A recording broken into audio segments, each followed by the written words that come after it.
स्वागत है दोस्तों आपका अपने यूट्यूब चैनल फाइनेंशियल इंडिपेंडेंस पे। दोस्तों मार्केट में जिस तरह की आजकल उठापटक चल रही है, कभी मार्केट ऊपर कभी नीचे और आजकल लगातार ही नीचे चला जा रहा है, तो रिटेल इन्वेस्टर्स के दिमाग में एक चीज़ बहुत पैनिक करने वाली हो रही है आजकल कि क्या मार्केट सच में क्रैश होने वाला है। तो दोस्तों हम यहाँ पे आपके डाउट्स क्लियर करने के लिए ही हैं। इस क्रैश या फिर इस उठापटक को समझने के लिए कुछ मार्केट के पॉजिटिव पॉइंट्स हैं और कुछ नेगेटिव पॉइंट्स हैं दोस्तों। तो सबसे पहले हम पॉजिटिव पॉइंट्स को समझते हैं कि मार्केट क्यों ऊपर जा सकता है। तो उसके रीजंस हैं कि यहाँ पे अगर हम देखें एफआईआईज़ का इनफ्लो देखें टोटल, तो वो लगभग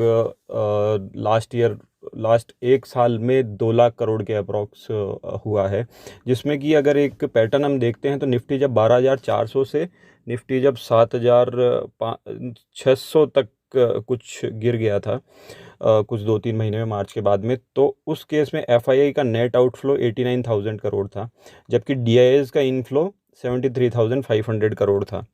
तो दोस्तों यहाँ पे डीआईआईज़ ने सस्ते में माल उठाया और एफआईआईज़ ने अपना माल सस्ते में बेच दिया। इसके अलावा जब मार्केट में अनसर्टेनिटीज थोड़ी सी कम हुई और एफआईआईज़ का इनफ्लो आना चालू हुआ जून जुलाई के बाद में, तो एफआईआईज़ ने लगभग 1,80,000 करोड़ का इनफ्लो इंडिया इमर्जिंग मार्केट में किया है। और डीआईआईज़ ने यहाँ पे महंगे दामों में अपनी चीज़ें बेची है, अपने शेयर्स बेचे हैं लगभग 1,25,000 करोड़ का। ये आप सिंपली गूगल पे जाके एफआईआई डीआई डेटा में देख सकते हैं। तो दोस्तों यहाँ पे डीआईआई जो कि म्यूचुअल फंड और होते हैं जिनमें कि हमारे और आपके जैसे रिटेल इन्वेस्टर्स ही इन्वेस्ट करते हैं, तो उन्होंने यहाँ पे प्रॉफिट कमाया है लास्ट एक ईयर में।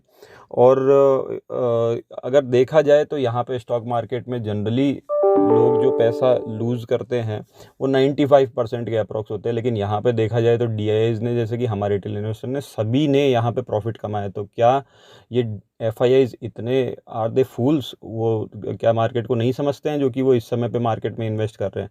तो ये फेवर करता है मार्केट, इसकी वजह से ऊपर जाना चाहिए। इसके अलावा अगर हम एक पैटर्न को समझते हैं मार्केट के को, तो दोस्तों ये मैंने कुछ डेटा एक्सट्रैक्ट किया है जिसमें कि यहाँ समझ में आता है कि जनवरी 11 में निफ्टी 6,200 था और दिसंबर 11 में निफ्टी 4,650, जो कि 25% का फॉल था।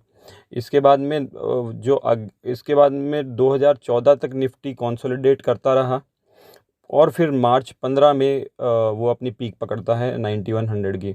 उसके बाद में फरवरी 16 पे वो 6900 के पॉइंट्स पे आता है 24% के फॉल के साथ में। आफ्टर दिस जनवरी 20 में वो अपनी पीक पकड़ता है 12,400 की और मार्च 20 में वो 7,600 पे 40% अप्रॉक्स 40% के फॉल के साथ में एक क्रैश देता है। तो दोस्तों अगर आप देखें तो 10 साल में 3 क्रैश पकड़ में आते हैं। तो एवरेज अगर आप देखेंगे इससे पहले का भी, तो 10 साल में जनरली 3 क्रैश या करेक्शन इनको कहना चाहिए, जो कि एक अच्छा करेक्शन यहाँ पे हमें इंडियन इमर्जिंग मार्केट में दिखाई देता है। तो दोस्तों ये चीज़ें हैं जिसकी वजह से समझ में आ रहा है कि अभी जस्ट क्रैश हुआ ही है, तो अभी it is not possible to have a crash recently in this time.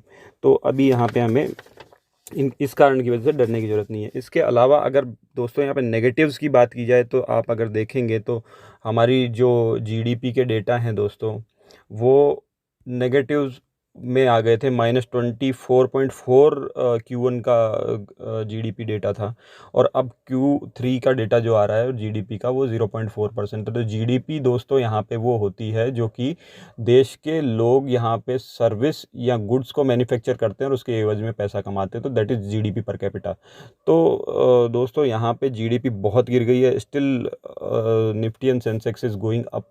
तो हाउ इज़ इट पॉसिबल? तो ये एक डाइवर्जेंस सा नज़र में आता है जो कि एक नेगेटिविटी दिखाता है कि मार्केट को यहाँ से नीचे आना चाहिए। इसके अलावा अगर आप दोस्तों देखेंगे तो निफ्टी का जो पी है वो आप देखिए अभी भी 32.96 पे बना हुआ है, जो कि एक बहुत ही सिचुएशन अच्छी नहीं दिखाई दे रही है, क्योंकि हिस्टोरिकली भी अगर आप देखेंगे तो निफ्टी का पी 30 के अंडर ही रहता है। तो यहाँ पे ये चीज़ दिखाती है कि निफ्टी अभी थोड़ी हायर वैल्यूएशन पे है। डिविडेंड यील्ड यहाँ पे निफ्टी की बहुत कम जा चुकी है अब। इसके अलावा दोस्तों ये तो सब पॉजिटिव्स एंड नेगेटिव्स थे। तो यहाँ पे देखा जाए तो नेगेटिव्स कुछ ज़्यादा है, पॉजिटिव कुछ कम है, बट स्टिल तो दोस्तों अभी यहाँ पे हमारा मार्केट के बारे में सोचना क्या है, तो वहाँ पे 3 चीज़ें हैं दोस्तों। एक तो है शॉर्ट टर्म, एक है लॉन्ग टर्म और एक है वेरी लॉन्ग टर्म। तो दोस्तों अगर आप देखेंगे तो शॉर्ट टर्म में तो हमें ऐसा लगता है कि निफ्टी ने ऑलरेडी एक बहुत अच्छा जंप यहाँ पे दिया है, जिसके बाद में फॉल के बाद में एक बहुत अच्छा जंप यहाँ पे दिया है। नियरली 100% निफ्टी यहाँ पे ब्रॉडर इंडाइसेस अब ऊपर जा चुके हैं। तो ऐसा जनरली होता नहीं है, क्योंकि अगर ऐसा होने लगा तो फिर हर आदमी यहाँ पे इंडेक्सेस में ही इन्वेस्ट कर लेगा और अपने पैसों को डबल करता जाएगा साल दर साल। तो यहाँ पे अगर हम देखें तो निफ्टी को अब कंसोलिडेट करना चाहिए शॉर्ट टर्म में, क्योंकि ये ऑलरेडी बहुत ज़्यादा गेन दे चुका है। अगर या तो कंसोलिडेट करेगा या फिर ये फॉल करके एक नियर अबाउट ठीक ठाक लेवल 12,000 या 13,000 के आसपास पकड़ सकता है। इसके अलावा अगर हम लॉन्ग टर्म की बात करें तो दोस्तों लॉन्ग टर्म में यहाँ पे हमारा सोचना वो है, जो कि आपको किसी भी यूट्यूब चैनल या फिर कहीं पे भी किसी मार्केट एनालिस्ट के बाद नहीं सुनने को मिलेगा। वो ये है कि यहाँ पे 10,480 के आसपास अगर आप देखें दोस्तों, तो यहाँ पे ब्रॉडर इंडाइसेस में निफ्टी में यहाँ पे एक गैप छूटा हुआ है। जनरली निफ्टी में या ब्रॉडर इंडाइसेस में कैंडलस्टिक पैटर्न में गैप नहीं छूटते हैं। तो आज नहीं तो कल ये फॉल निफ्टी इतना ले सकता है कि इस गैप को फिल कर दे। तो 10,400 could be a possibility in longer term after that.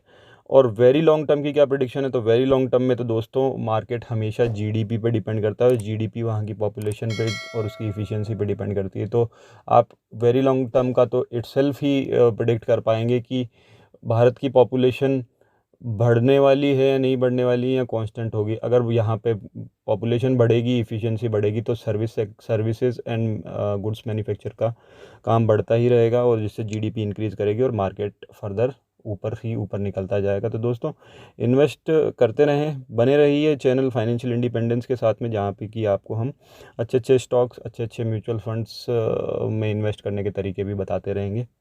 तब तक के लिए धन्यवाद।